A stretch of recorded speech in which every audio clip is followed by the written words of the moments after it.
Good evening. I'm Dr. Shane Barnette, and I'm going to be reading your bedtime story tonight. I hope you enjoy it. I'm going to be reading You Are Special by Max Lucado. This book was actually given to me from somebody in the community. They brought this book to me and thanked me for the difference that I make in children's lives, and I want to share it with you all. The Weemics are small wooden people. All the wooden people were carved by a woodworker named Eli. His workshop sat on a hill overlooking their village. Each Weemic was different. Some big noses, others had large eyes. Some were tall and others were short. Some wore hats and others wore coats. But all were made by the same carver and all lived in the village. And all day, every day, the Weemics did the same thing. They gave each other stickers. Each Weemic had a box of golden star stickers and a box of gray dot stickers. Up and down the streets, all over the city, people spent their days sticking stars or dots on one another. The pretty ones, those with smooth wood and fine paint, always got stars. But if the wood was rough or the paint chipped, the Weemics got dots. The talented ones got stars too. Some could lift big sticks high above their heads or jump over tall boxes. Still others knew big words or could sing pretty songs. Everyone gave them stars. Some Weemics had stars all over them. Every time they got a star, it made them feel so good. It made them want to do something else and get another star. Others, though, could do little. They got dots.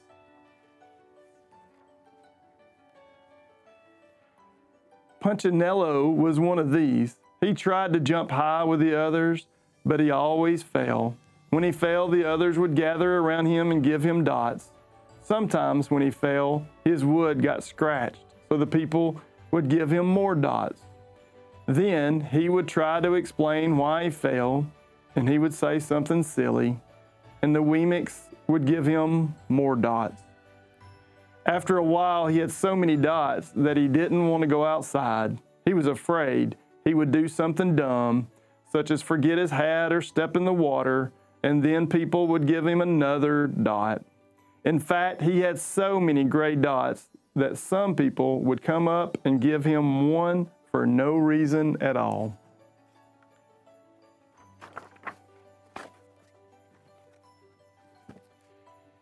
He deserves lots of dots. The wooden people would agree with one another. He's not a good wooden person. After a while, Punchinello believed them. I'm not a good Weemic, he would say. The few times he went outside, he hung around other Weemics who had a lot of dots. He felt better around them.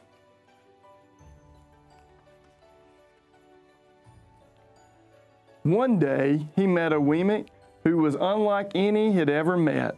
She had no dots or stars. She was just wooden. Her name was Lucia. It wasn't that people didn't try to give her stickers. It's just that the stickers didn't stick. Some of the Weemics admired Lucia for having no dots, so they would run up to her and give her a star, but it would fall off. Others would look down on her for having no stars, so they would give her a dot, but it wouldn't stay either.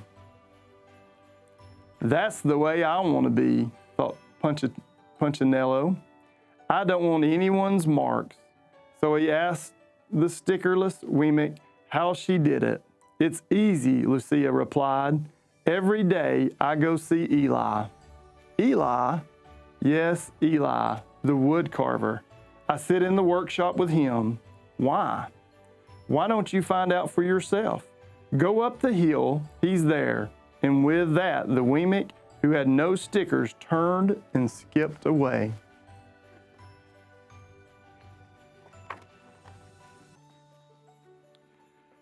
But will he want to see me? Punchinello cried out. Lucia didn't hear. So Punchinello went home. He sat near a window and he watched the wooden people as they scurried around, giving each other stars and dots. "It's not right," he muttered to himself, and he decided to go see Eli. He walked up the narrow path to the top of the hill, and he stepped into the big shop. His wooden eyes widened as the size of everything. The stool was as tall as he was. He had to stretch on his tiptoes to see the top of the workbench.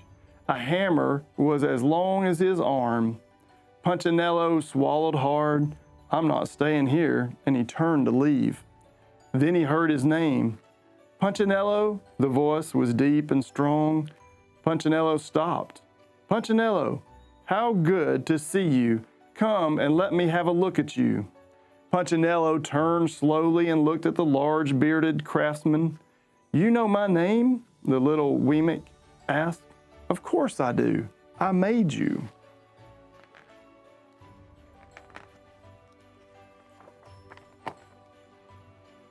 Eli stooped down and picked him up and set him on the bench.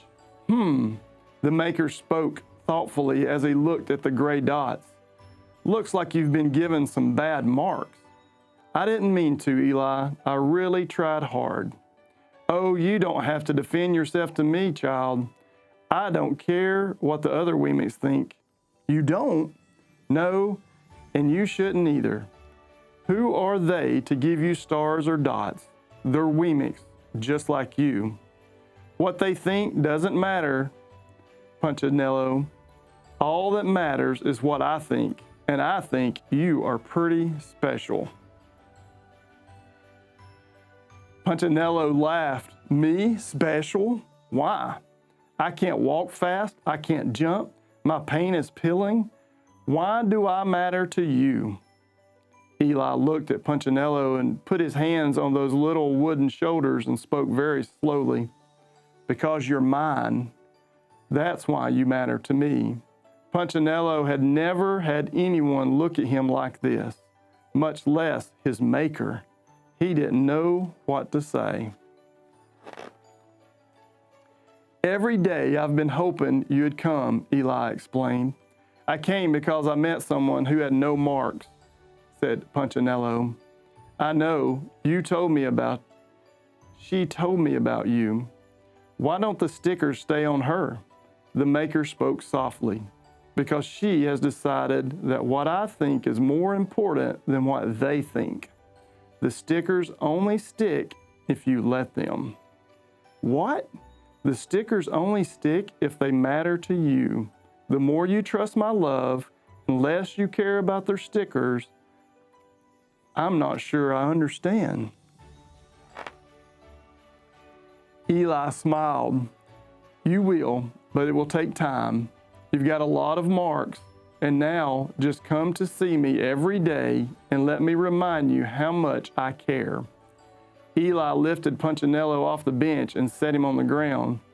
"Remember," Eli said as the Weemick walked out the door, "you are special because I made you, and I don't make mistakes." Punchinello didn't stop, but in his heart he thought, "I think he really means it." And when he did, a dot fell to the ground. And that's the end of the story. And I think the one reason that this is so important to me, because you all are very special to your maker.